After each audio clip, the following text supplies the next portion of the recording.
CEAP, Centro Espírita Altivo Panfiro. Uma casa de amor.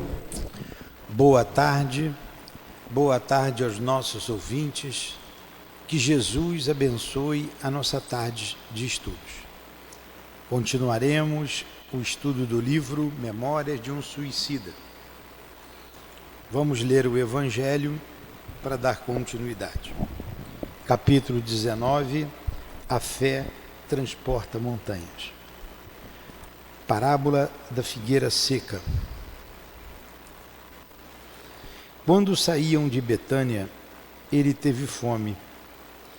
E vendo ao longe uma figueira, dirigiu-se a ela para ver se encontrava alguma coisa. Tendo-se aproximado, nada encontrou, apenas folhas, porquanto não era tempo de figos. Então Jesus disse à figueira: que ninguém coma de ti nenhum fruto. O que seus discípulos ouviram.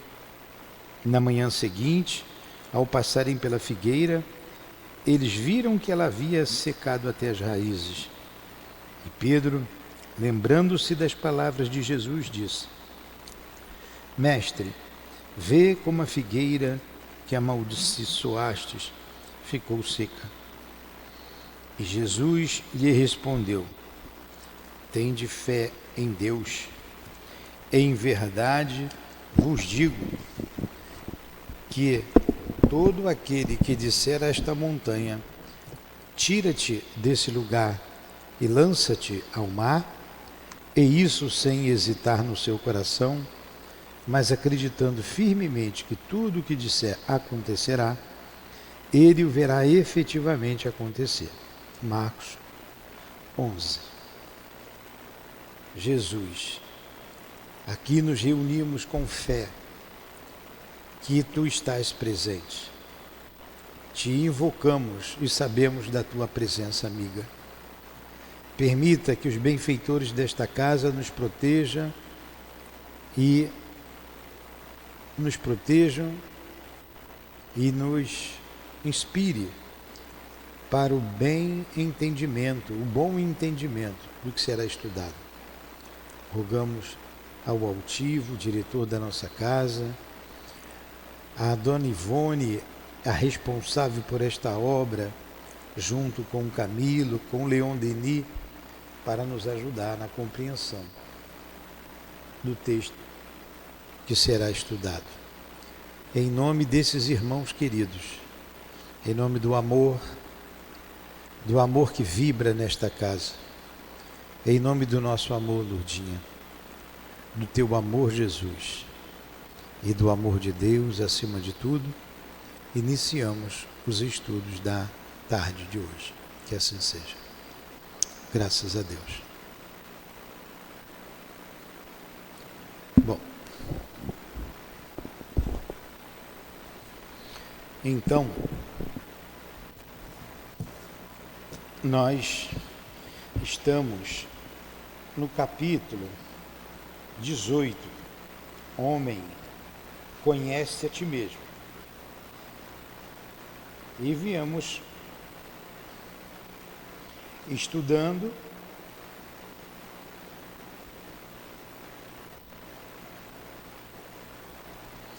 e chegamos ao primeiro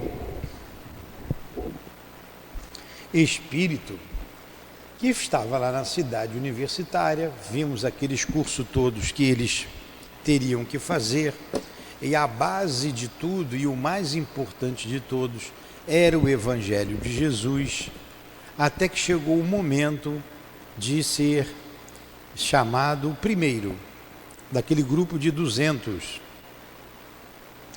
que se juntou ao nosso Camilo, ao Belarmindo e ao João de Azevedo, mais um brasileiro chamado Amadeu Ferrari. E esse brasileiro é evocado. Ele nasceu na cidade de São Paulo, no Brasil. Não disse aqui que lugar de São Paulo, na cidade de Brasil. Mas lá atrás ele falou que nasceram em São Paulo, mas não falou o lugar, São Paulo é enorme. Muitos países aí não tem o tamanho de São Paulo. E ele começa aqui a evocar. Eu sei que eu fui um pouquinho mais adiante, mas para a gente pegar todo esse contexto aqui do Amadeu Ferrari, né, que é um pseudônimo desse espírito, que ele diz o seguinte, ó: vosso nome, pois, esse é o Epaminondas de Vida, Amadeu Ferrari, onde residias antes de ingressardes nestes sítios? Na cidade de Brasil. Por que procurastes abandonar vosso destino, cuja finalidade deve ser a unidade com Jesus, nosso Redentor, confiando a ilusão de um suicídio? Não sabias que praticáveis um crime contra Deus Pai, porque contra vós próprio, visto que é certo que todos trazemos centelhas do Criador em nós? Julgáveis, porventura, poder aniquilar os elementos de vida existentes entre vós, essa vida que justamente é eterna, porque a recebestes do eterno Criador? Ele fez um monte de perguntas, né?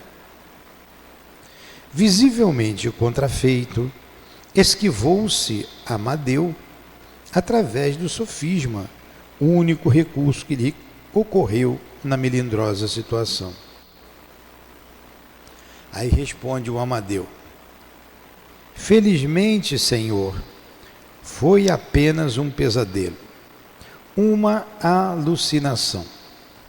Eu não me pude matar, embora o desejasse, pois que estou vivo.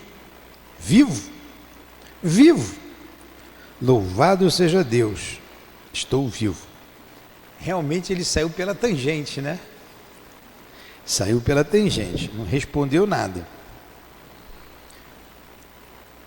Mas, Senhor de uma serenidade desconcertante, que a nós outros irritaria se não estivéssemos sinceramente dispostos a nos deixarmos conduzir, insistiu o sábio ancião. Reitero a interrogação, Amadeu Ferrari. Por que desejaste desaparecer da presença de vós mesmos como de vossos semelhantes, quando o poema do universo cantava ao vosso redor o sacrossanto dever dos compromissos, como a excelsa beleza da existência humana que deve habilitar a alma para o reinado da imortalidade?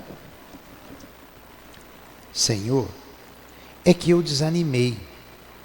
Eu sim, mas responderei aqui em presença de toda essa assistência?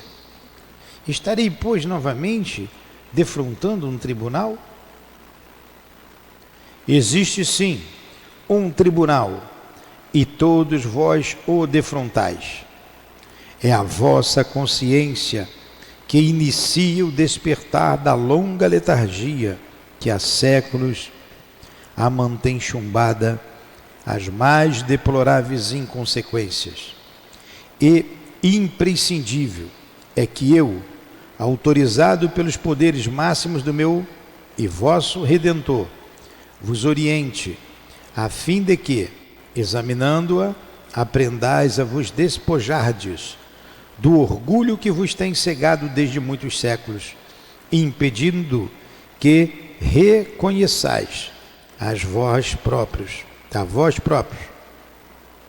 e portanto as soberanas leis que regem os destinos da humanidade. Senhor, a miséria, a enfermidade, o desânimo foram a causa. Cometi uma falta grave frente a tão dolorosas circunstâncias. Não tive outro recurso a não ser o que fiz: a prisão, a doença. E este ato, suicídio, lavou a nódoa de que vos haveis contaminado antes? Considerai-vos inculpado, honesto, honrado, após o mesmo ato? Essa é uma pergunta que sempre se faz aos suicidas aqui em nosso trabalho. O ato do suicídio resolveu o seu problema? Lavou a sua alma? Todos, sem exceção, respondem não. Porque o problema está com ele, está com o espírito, está nele, não estava no corpo. E o nosso Amadeu responde, né? Oh, não pude fugir à responsabilidade dos atos que pratiquei. Sinto-me desonrado por ter lançado mão de quantias que me foram confiadas, muito embora o fizesse tentando recuperar a saúde, pois a ameaça tenebrosa de um câncer desorientava-me, justamente quando estava prestes a realizar um consórcio cuja expectativa era a minha razão de ser. A quantia era voltada, eu era bancário. A prisão ou a morte? O câncer, o roubo, pois era roubo. O ideal de amor desmoronado, preferi o suicídio. Sei que foram grandes crimes, mas sinto-me ainda confuso, apesar de muito já me ter esclarecido ultimamente. Mas, por quê? Por que fui colocado em tão desgraçadas circunstâncias? A confusão turbilhona em minha mente. Intuições pavorosas segredam-me um passado do qual tenho pavor. Ó Jesus de Nazaré, misericórdia! Eu tremo e vacilo, não compreendo bem. Então, olha só. Foi aqui que a gente parou semana passada. Exatamente aqui.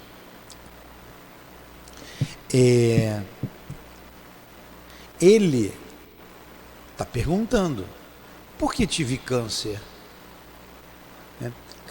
Acabou roubando para se tratar, ele era banqueiro, desviou quantia, não tinha como pagar,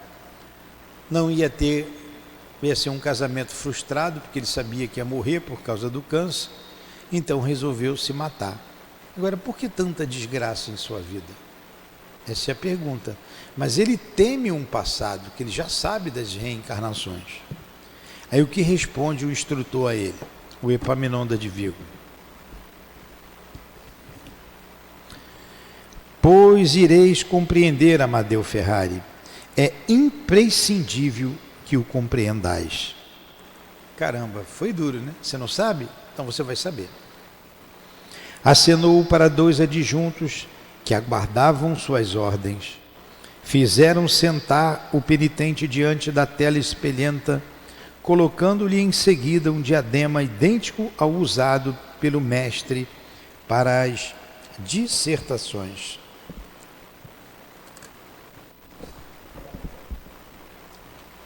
Pairava pelo ambiente sincera emoção religiosa.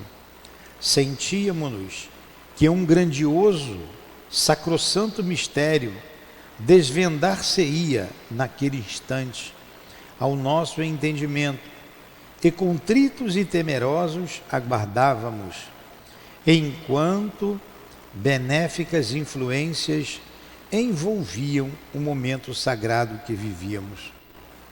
Epaminondas voltou-se para a assembleia de discípulos e conclamou: ficai atentos, a história desse vosso irmão é também a vossa história.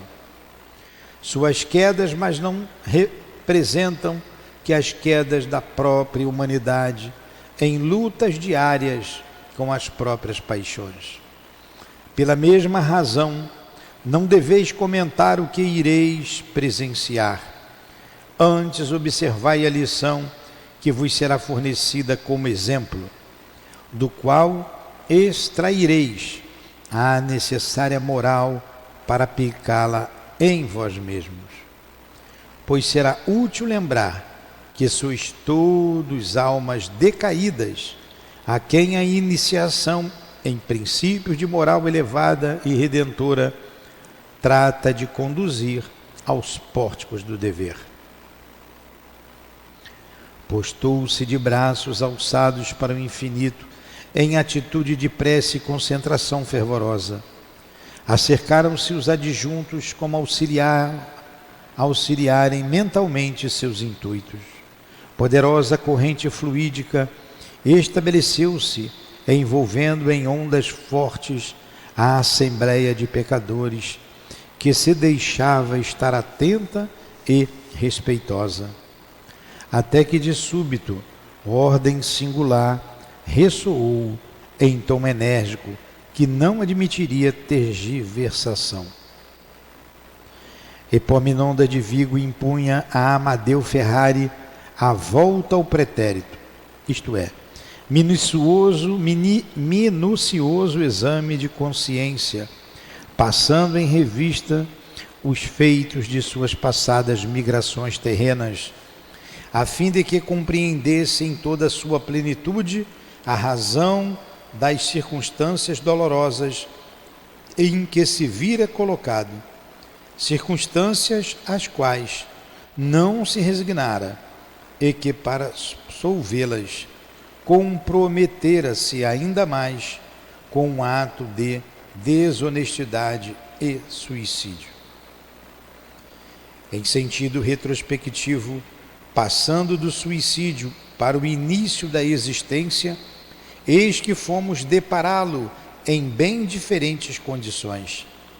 Era bem verdade, pois, que residiam em uma encarnação anterior os motivos daquela pobreza que desafiara todos os esforços para se remediar, uma vez que Amadeu fora obstinado no trabalho e na força de vontade. Daquele câncer que o torturava com garras invencíveis, corroendo-lhe a língua e a garganta lentamente. Daquele repúdio de amor que absorveu suas últimas forças, incompatibilizando-o definitivamente com o desejo de viver. Então, tudo estava na vida anterior, a explicação de tudo, a pobreza, o câncer, na língua. Está bem claro? Está entendendo o... Está entendendo? Hã? Entendendo mais ou menos. Então, olha só. Aqui está fazendo uma regressão de memória em Amadeu Ferrari. Amadeu Ferrari se suicidou. Por quê? Ele era noivo, estava para se casar, desviou um dinheiro do banco, roubou, viu que não podia pagar, ficou na dele, mas ao mesmo tempo ele descobriu um câncer na garganta e a língua. O câncer estava corroendo ele por dentro. Então ele resolveu se matar. Vou fugir de tudo isso. Não pagou a dívida, não se casou e se matou. Foi perguntado a ele, isso resolveu o problema? Não. Ele vai ter que reencarnar para pagar a dívida depois, né? Tudo isso, ele perguntou, por que isso tudo aconteceu comigo? A explicação está numa outra vida. E agora vem a explicação. Por que ele teve o câncer? Por que ele foi pobre? Entendeu agora? Entendeu? Não estou te ouvindo, sim ou não? Ah, tá. Então vamos continuar aqui.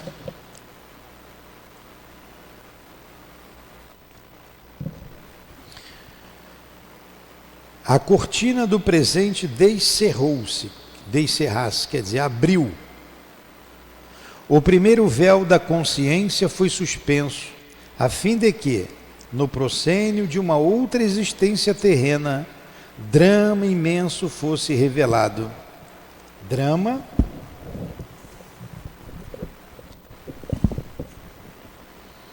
que não atingiu apenas a uma ou duas personalidades, mas uma coletividade, implicando mesmo uma raça heróica e sofredora.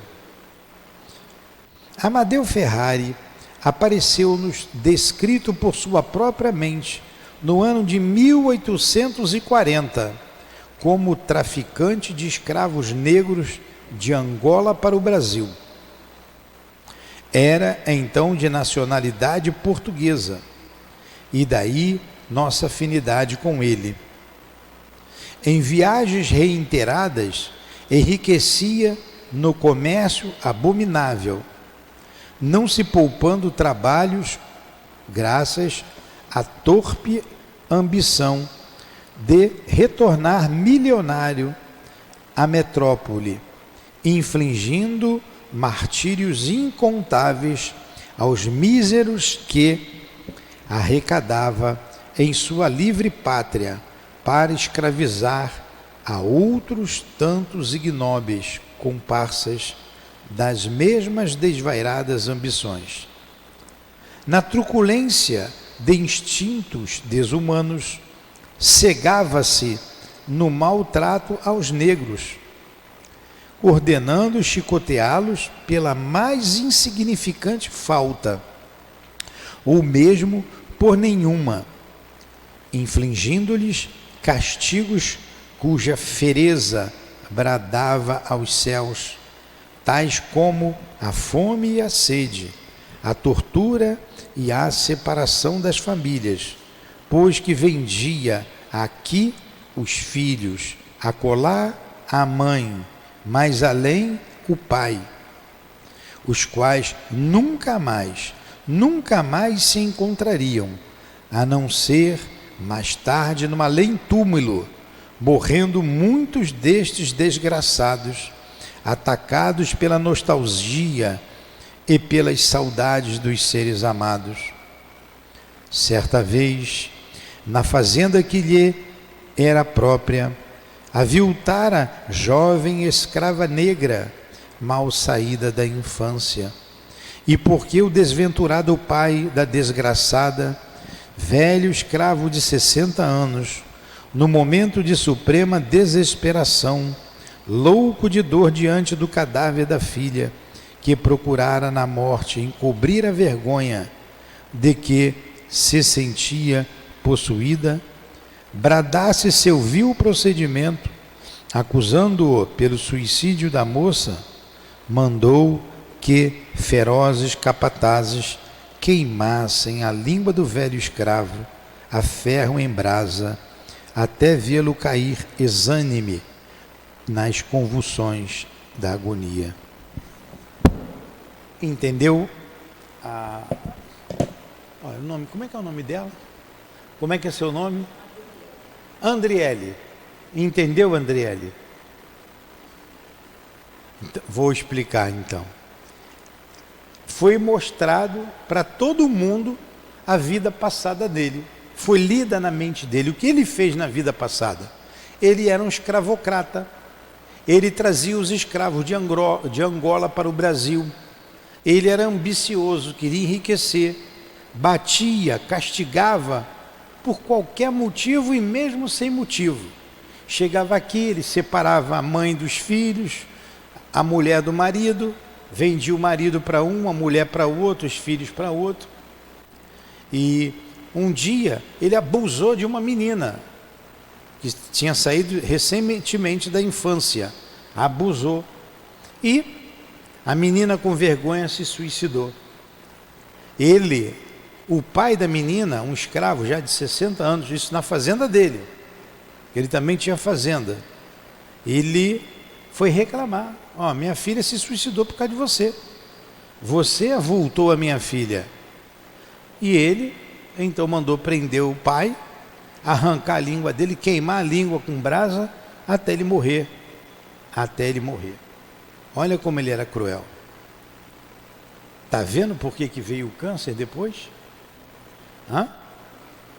Não entendeu? Ah, bom. Então vamos continuar a história. Em público. Aqui, quando eu falo alguma coisa em público, aqui o pessoal fica cheio de milindres.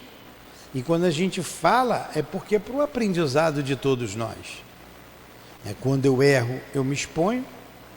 Na na nossa avaliação, eu errei semana retrasada, não me expus para que ninguém fizesse o mesmo que eu fiz. Eu errei. Não foi? Lembra? Você não estava ontem na avaliação no sábado? Não. Pois é. Então, tem dificuldades nossas que precisa ser dita para todos nós, sem que a gente se sinta diminuído, menosprezado, porque serve de lição para todos nós, de aprendizado. Às vezes eu exponho um problema ou outro, às vezes não cito o nome, né, quando vai ser uma coisa muito grave, porque serve de aprendizado para todos nós. A gente acha que as coisas só acontecem lá fora ou nos livros. Não, acontece conosco, na nossa casa, na nossa vida.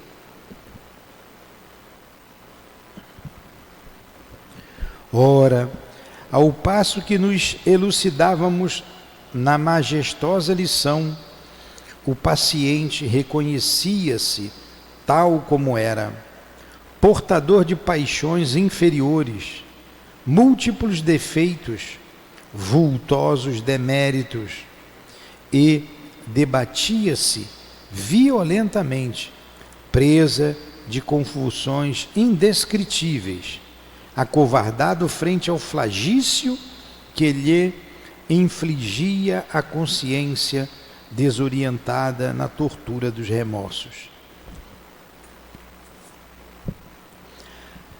Apiedai-vos de mim, Senhor, bradava em expressões de dor e arrependimento, repetindo em presença da numerosa assembleia a súplica veemente que dera causa à existência expiatória, que afinal interrompera criminosamente enredado que se deixara permanecer em complexos desconcertantes.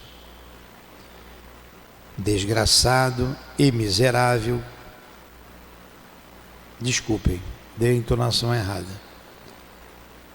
E ele repetia, né, o Amadeu: desgraçado e miserável que sou, deixai que eu volte ainda uma vez à qualidade humana e veja a minha própria língua, assim como a boca e a garganta, desaparecerem sob a trituração de qualquer malefício, reduzidas ao ponto a que reduzi as do desventurado escravo Felício. Dai-me a miséria, Senhor, que eu sofro o suplício da fome, da sede, e que nem mesmo possa falar a fim de me queixar. Que de mim todos se afastem com asco, deixando-me expungir sozinho esta nódoa infamante que me amesquinha diante de mim próprio. O nobre orientador, porém, impôs silêncio ao pecador, balsamizando-o com fluidos apaziguadores. Em seguida exclamou, como respondendo: é bem certo, é inevitável o vosso retorno às reencarnações expiatórias, Amadeu Ferrari, uma vez que é esse o ensejo abençoado para a remissão dos culpados. Outra vez, a pobreza, o câncer, o perjúrio, agravados agora com os indefiníveis males acumulados pelo suicídio, uma vez que vos não quisestes submeter devidamente. Mas é imprescindível, não conserveis ilusões, mas de uma encarnação expiatória será necessária para cobrir as agravantes das ações que recordamos. Olha, realmente vai passar por tudo isso, mas não vai conseguir resolver numa encarnação só. Ainda vai ter que pagar o dinheiro que roubou, né? Entendeu?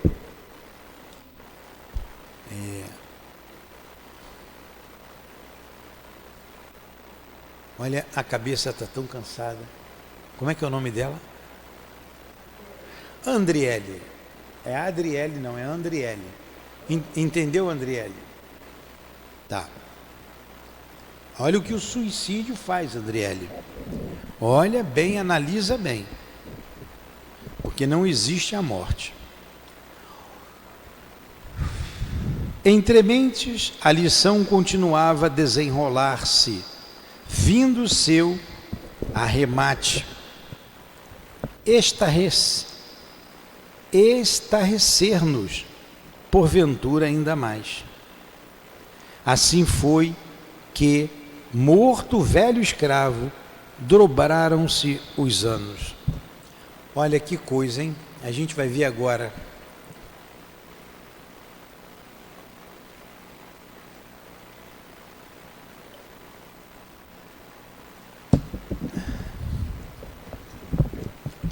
A história ainda não acabou.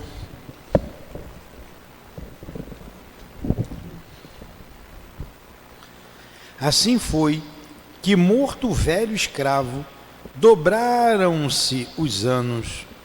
O grande Senhor esquecera-o, como aos demais, absorvido nos baloiços da boa sorte.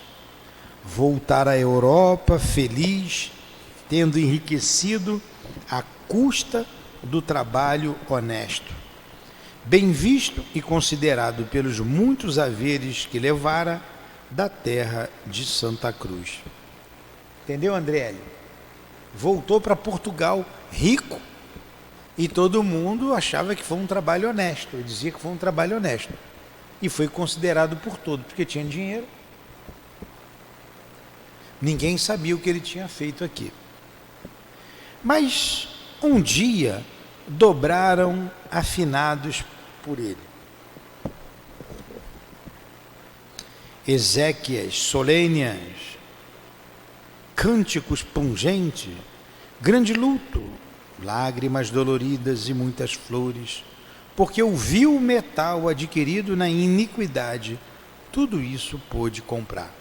Ele morreu, Andriele, ele morreu. Então foi um enterro, um velório bonito. Ele era rico, então foi um velório rico. Agora, eis que se apresenta o além-túmulo. Agora você vê, ele fez uma porção de coisas erradas, cometeu uma série de crimes, nada aconteceu com ele, morreu como um homem de bem, considerado por todos. Mas chega o momento que a gente vai estar diante da própria consciência e daqueles que nós prejudicamos. Agora, eis que se apresenta o além-túmulo. É o momento sagrado da realidade, do cumprimento integral da justiça incorruptível. Vimo-lo a debater-se, perdido em pleno sertão africano, atacado por hedionda falange de fantasmas negros, sedentos de vingança, os quais vinham pedir-lhe contas dos desgraçados compatriotas, por ele escravizados e perdidos para sempre, longe das plagas nativas. Eram os pais que haviam perdido os filhos, por ele arrecadados para longe. Eram as mães destituídas de filhos pequeninos, os quais ele vendera a outrem, qual mercadoria miserável. Eram as filhas ultrajadas e sacrificadas longe dos pais, os filhos que conheceram por afagos maternais o látego inclemente do Senhor a quem serviam. E todos lhe pediam conta dos martírios que sofreram. Aprisionaram seu espírito no seio das florestas tenebrosas e martirizaram-no por sua vez. Aterraram-no com a reprodução que sua presença fornecia das maldades que contra todos praticara. O silêncio das matas, só interrompido por motivo de pavor. As trevas inalteráveis.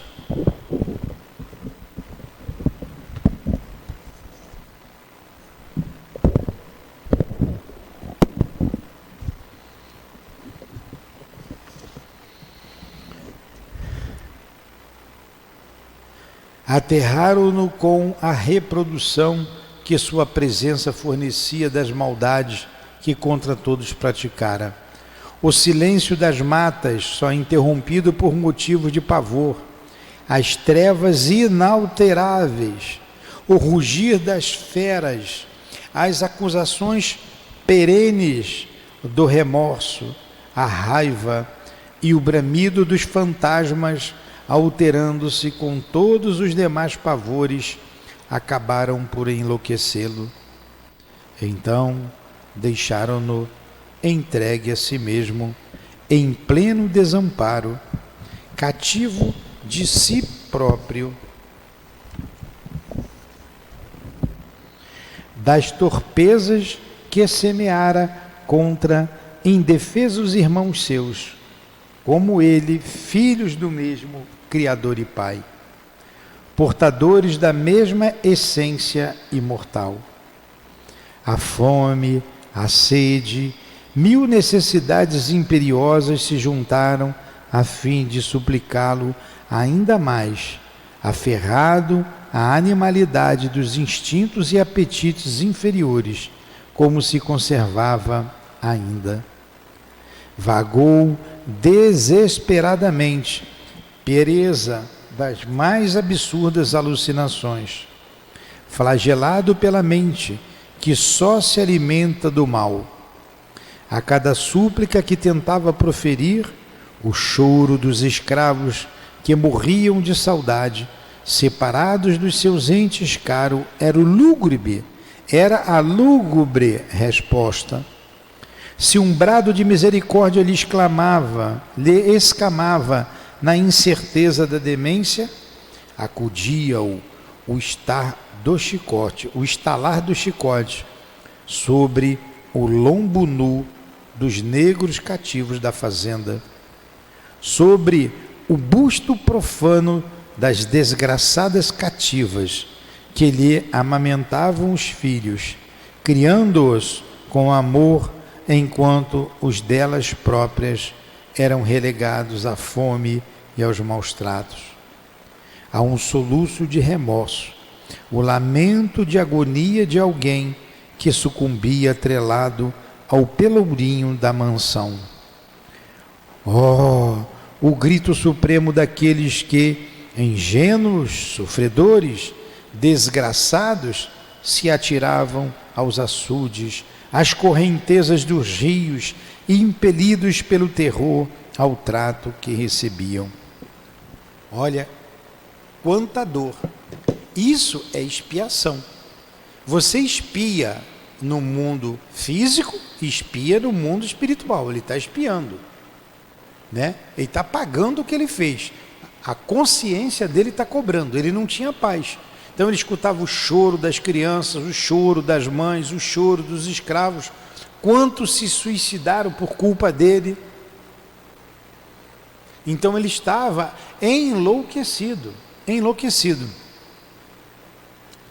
Mas isso não é o bastante. Ele tem que reencarnar para reparar todo esse mal que ele fez. Fala. Hã? Está muito baixinho. Entendi. É quando ele desencarnou. Isso, ele estava no mundo espiritual. Depois que ele morreu, né, foi um enterro bonito, cheio de pompa, flores, um monte de gente no enterro dele, porque o dinheiro comprou tudo. Muita gente chorando ou fingindo que estava chorando. Mas ele teve que se deparar com a realidade. Quando ele saiu do corpo, foi levado para uma floresta lá na África.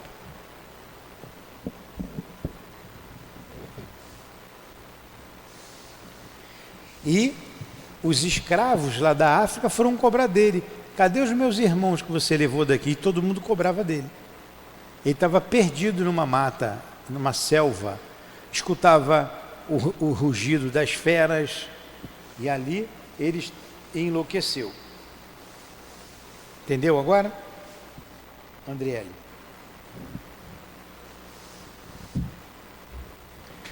Então vamos lá. afastava-se então em loucas correrias por meio das brenhas selvagens, presa das mais atordoante demência espiritual.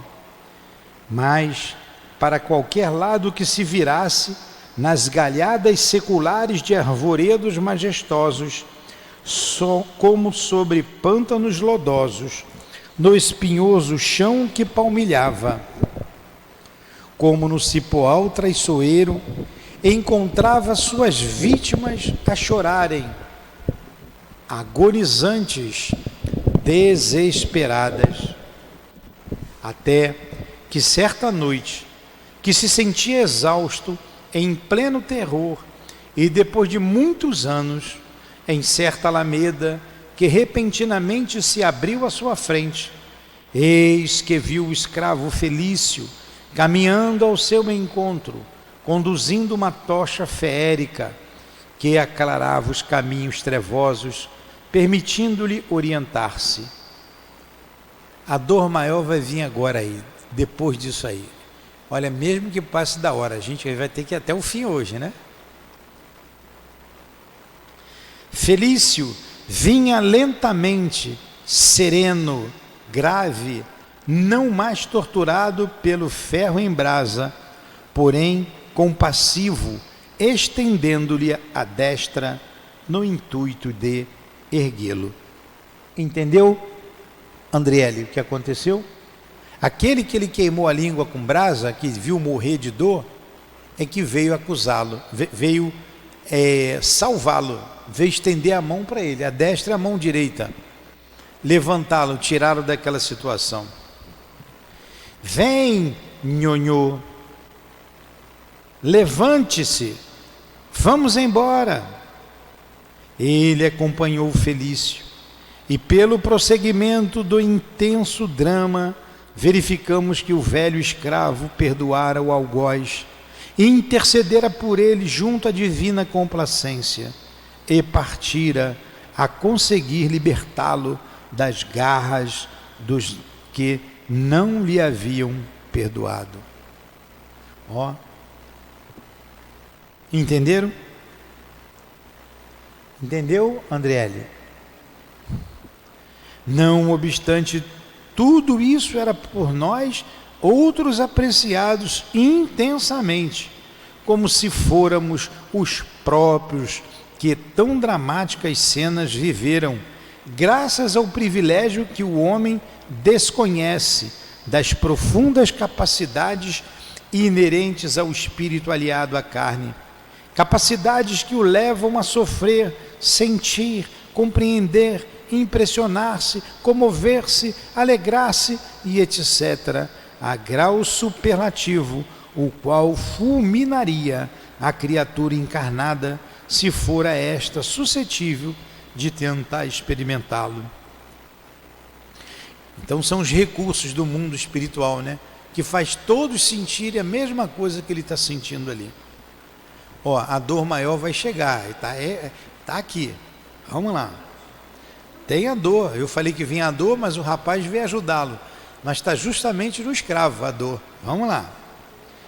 Enquanto o drama se estendia, o mestre emitia conceitos, levantando a psicologia das personagens apresentadas, assim lecionando com sabedoria a tese magnífica à luz da ciência sagrada em que nos iniciávamos. E acrescentou severo, como arrematando a série de pequenos discursos que o passado espiritual de Amadeu provocara, vibrante, no diapasão enérgico que tão bem traduzia o caráter inquebrantável que afrontara o suplício do fogo por amor à verdade. As sociedades brasileiras, meus caros discípulos, sofrem hoje e sofrerão ainda por espaço de tempo que estará ao seu alcance ou dilatar ou reprimir as consequências das iniquidades que em pleno domínio da era cristã permitiram fossem cometidas em seu seio. Refiro-me, como bem percebeis, à escravização de seres humanos, tratados por elas com maior rigor do que eram os próprios animais inferiores, para a extração de posses e haveres que lhe facultassem o gozo e o império das paixões. Se não foi crime individual, e sim coletivo, será a coletividade que expiará e reparará o grande opróbrio, o grande martírio infligido a uma raça carecedora do amparo fraternal da civilização cristã, a fim de que, por sua vez, também se gloriasse aos alvíceras da educação fornecida por intermédio da boa nova do reino de Deus, sob os céus assinalados por símbolo augusto da iniciação como do cristianismo.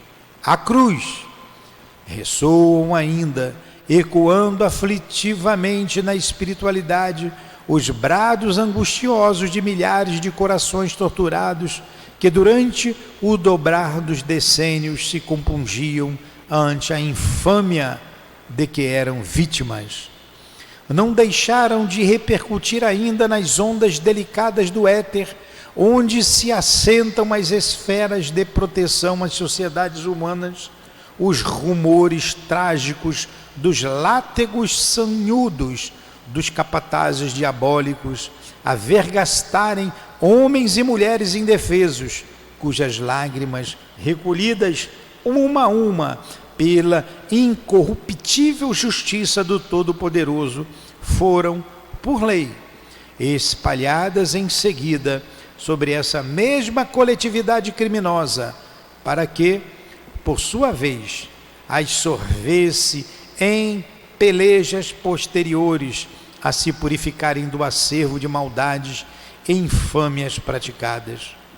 Por isso, eis a grande pátria sul-americana debatendo-se contra problemas complexos, suas sociedades em pelejas dolorosas consigo próprias, vitimadas por um acúmulo de agravos que as desorientam, ocupando postos mais benfazejos, mais bafejados aqueles, ocupando postos mais bem bafejados aqueles que ontem se viram oprimidos e vergados sob aflições coletivas, relegados à indiferença das classes favorecidas, os orgulhosos e imprevidentes do passado, os quais o tempo não se abeberaram dos exemplos do celeste enviado, renegando a cordura da fraternidade para com seus semelhantes, a cautela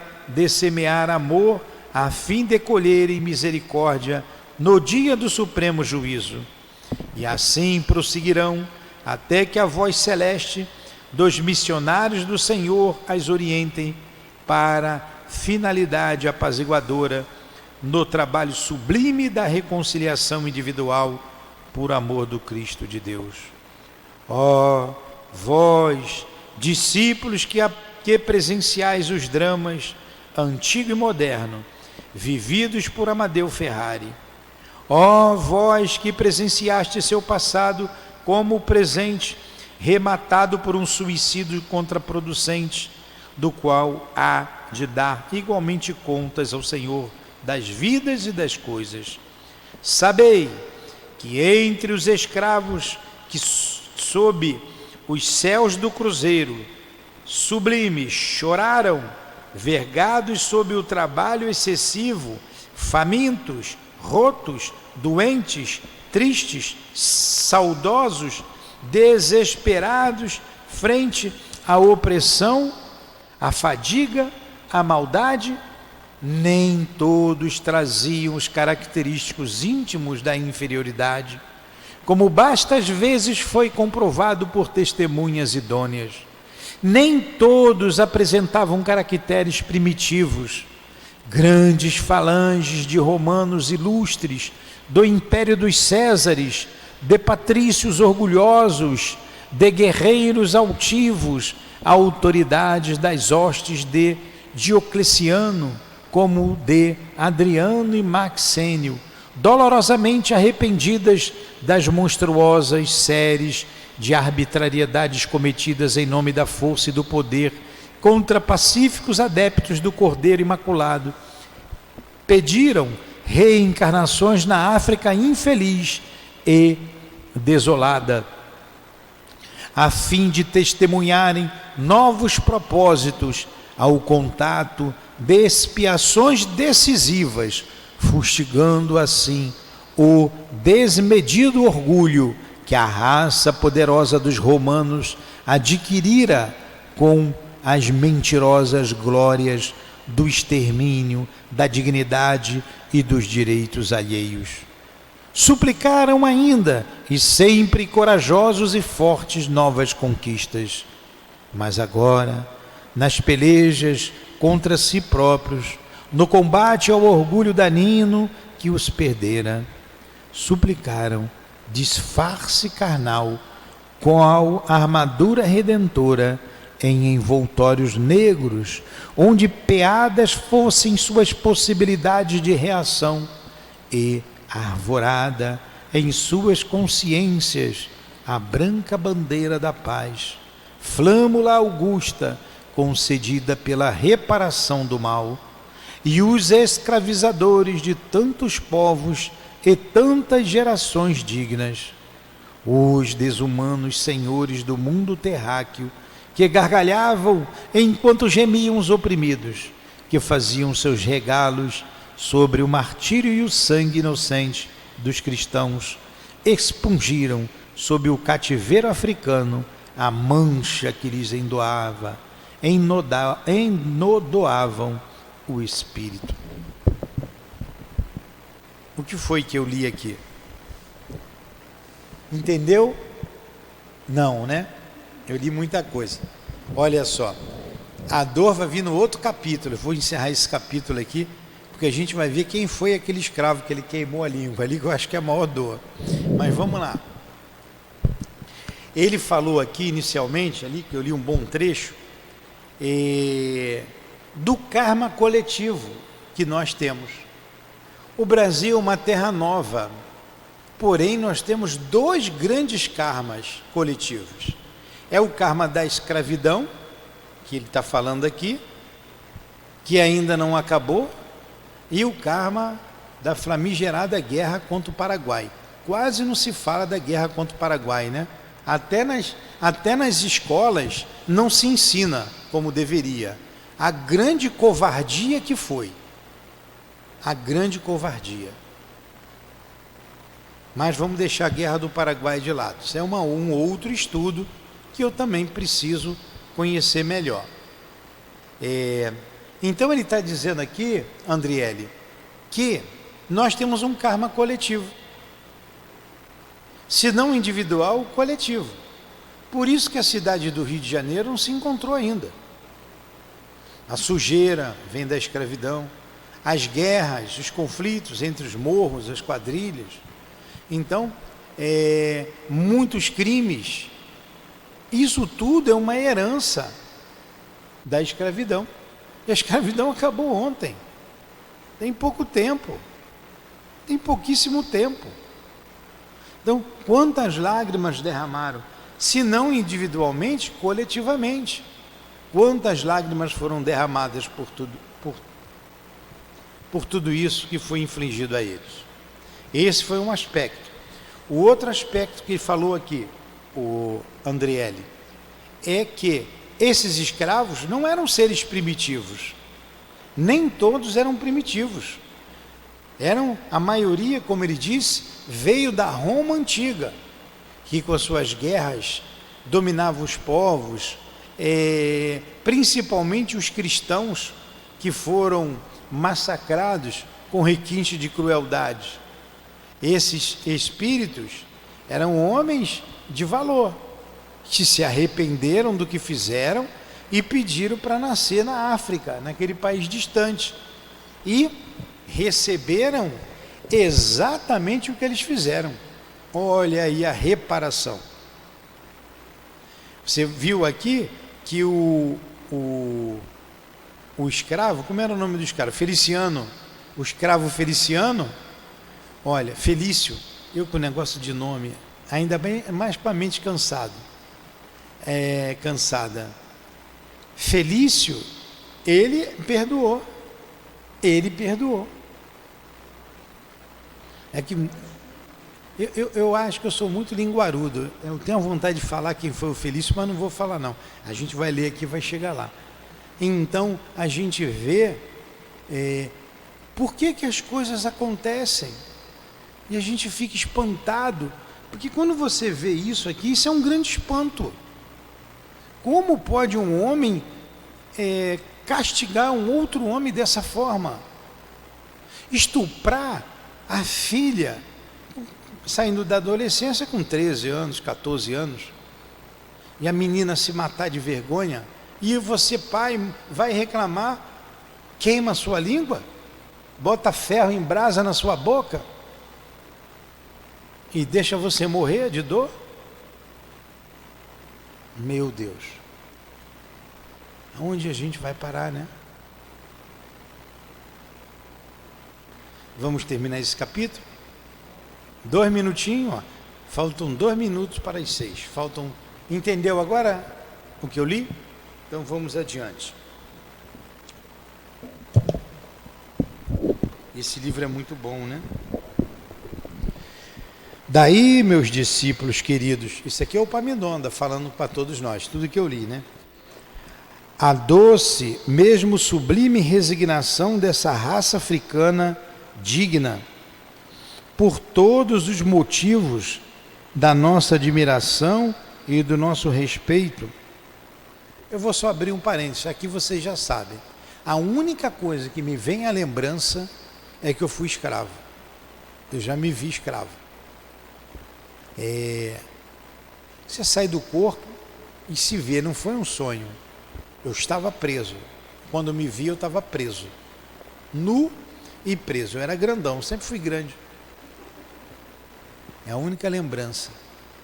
Se fiz ou deixei de fazer, se foi fulano ou beltrano, eu não me lembro, não sei. Mas que eu fui escravo, já fui. Então vamos lá. Daí, meus discípulos queridos, a doce, mesmo sublime resignação dessa raça africana digna, por todos os motivos da nossa admiração e do nosso respeito. A passividade heróica, que nem sempre se estribou na ignorância e na incapacidade oriunda de um estado inferior. Quer dizer, nem todos foram romanos, né? Mas muitos eram. Mas também no desejo ardente e sublime da própria reabilitação espiritual. E sabei ainda que o escravo Felício, que acabais de contemplar como símbolo entre todos, redimido de uma série de culpas calamitosas, como tantos outros, quando existiu e exerceu a autoridade sob as ordens de Adriano, voltou a Roma em espírito, terminado que foi o seu compromisso entre a raça africana, e retornou à sua antiga falange de itálicos. E pontinho, pontinho, né? Olha aí, o Felício tinha sido de lá. Um murmúrio irreprimível de surpresa, desconcertante, sacudia a assistência de pecadores, estarrecida, enquanto Amadeu Ferrari caía de joelhos, deixando escapar um grito cujo tono não distinguiríamos, se de surpresa também, se de horror, de alegria, vergonha ou de outro qualquer sentimento indefinível, só experimentado por entidades em suas deploráveis condições, enquanto choro violento o sacudia em agitações indescritíveis. Abrira-se uma porta lateral silenciosamente, a um sinal de Epaminondas, e Felício aparecera sereno, grave, encaminhando-se para seu antigo senhor de outras vidas. Estarrecido, Amadeu contemplava-o de olhos pávidos, já agora senhor de todo o seu passado de espírito. Mas lentamente, aí que vem a dor, lentamente, imperceptivelmente, transformara-se Felício sob o poder da vontade que opera facilmente sobre a configuração do envoltório astral e deixara-se ver agora na atual qualidade de Rômulo Ferrari, o pai genitor de Amadeu. Olha, até eu estou chorando aqui. É que retornando às falanges que lhe eram próprias, Felício ali reencarnara, a fim de prosseguir na peregrinação para a redenção completa, sob os auspícios daquele meigo nazareno, a quem perseguira ao tempo de Adriano, na pessoa de seus adeptos. Recebera então nova fase de progresso, sob a acolhida de outro nome. Transportara-se, jovem ainda, para a terra de Santa Cruz, levado por um indefinível sentimento de atração, ali constituindo família e piedosamente consentindo em servir de genitor para o antigo algoz. Agora seria bem certo que continuaria auxiliando-o a expungir da consciência uma nova infração, a do suicídio. Quando pensativos e silenciosos deixamos o recinto do santuário, onde tão sublime mistério nos fora desvendado com a primeira lição, repercutia nos refolhos de nossa alma esta profunda, inenarrável impressão. Ó Deus de misericórdia, sede bendito por nos ter concedido a lei da reencarnação. Que história dolorosa, hein? Emocionante. E quanto ensinamento. E quanto, ó, marca aí o homem velho. E quanto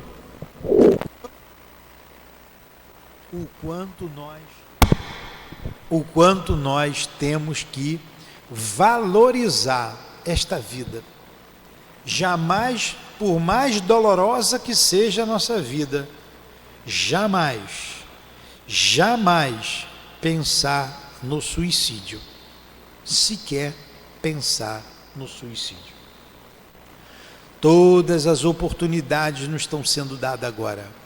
Então, por mais dolorosa que seja a nossa vida, valorizemos esses momentos tão importantes, como fez o Felício, né? Gostou da história, Carmen?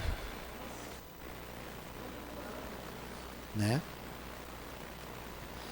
Então vamos agradecer a Deus que nos faz valorizar a encarnação, por mais dolorosa que ela seja, com os exemplos trazidos pela nossa irmã Ivone na história de Amadeu Ferrari, na história dos demais amigos e irmãos que se expuseram para o nosso engrandecimento ao longo do estudo deste maravilhoso livro, e ainda as que chegarão aos nossos ouvidos, às nossas consciências. Que Deus abençoe esses irmãos. Rogamos por eles que ainda precisam reencarnar, que ainda não são espíritos redimidos, como nós outros que aqui estamos. Pedimos por todos eles, por todos nós, forças para continuar vivendo com resignação diante das adversidades da vida. Quanto a nós reencarnados, Senhor, ajuda-nos a, na alegria, manter a alegria da vida E quando as provas aportarem em nossas vidas, saibamos ser resignados, tenhamos forças para poder passar por elas. Ajuda-nos, Senhor, a quitar com os nossos débitos. Ajuda-nos, Senhor. Estamos reencarnados. Que venham as dores, que venham as provações, que venham as expiações, mas que venha a tua força para nós, o teu amparo, para que possamos suportar a dor que nos cabe, já que estamos nesta terra de dores, neste vale de lágrimas, que a felicidade ainda não faz parte, por enquanto, desse belo planeta, a Terra.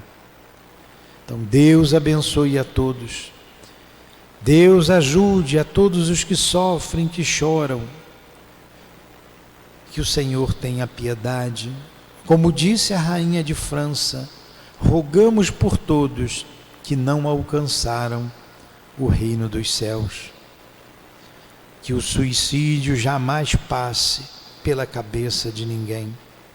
Anime essas pessoas, Senhor, a valorizar a vida, porque só existe a vida, vida no corpo físico, vida fora do corpo físico. Em nome do amor que vibra nesta casa, em nome do nosso amor, Lourdinha, do amor do nosso irmão altivo, da nossa querida Ivone, de Leon Denis, do nosso irmão Camilo, em nome do amor de nosso Senhor Jesus Cristo e de Deus nosso Pai acima de tudo, encerramos os estudos da tarde de hoje. Que Deus nos abençoe mais uma vez a todos nós. Que assim seja.